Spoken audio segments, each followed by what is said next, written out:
consolidation is the government tried as much as possible to reduce the expenditure, and you know, when the government reduces the expenditure, and by the way, government is a major spender, and you know, when a government spends, then we'll have money in circulation. So it really affected the money in circulation. So that the government went to an extent of borrowing. They had projected a deficit of around 830. It was initially 700 and around 700 billion. But now, when some aspects of revenue was affected, you know, when the Gen Z came in, and now the revenue aspect had to be done away.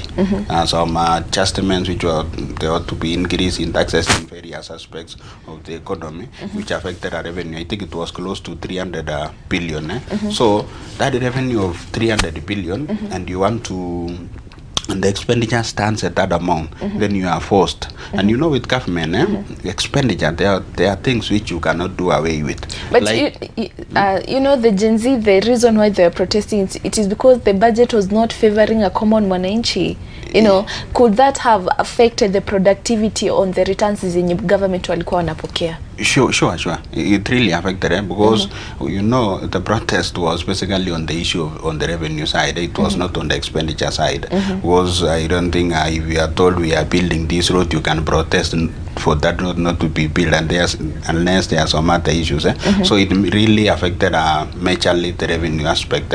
So when that was affected, the government had to do what I was telling you, fiscal consolidation. Fiscal consolidation is now where the government is, I can say, living within its mean. It means is it really living within its means? Our government, you know, they had to reduce. But you know, the debt iko juu sana.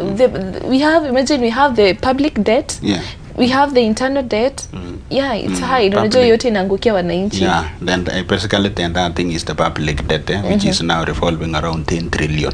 It's close to 70% of our GDP. But still, ni nani atangukiwa na nani atangukiwa na huu mzigo?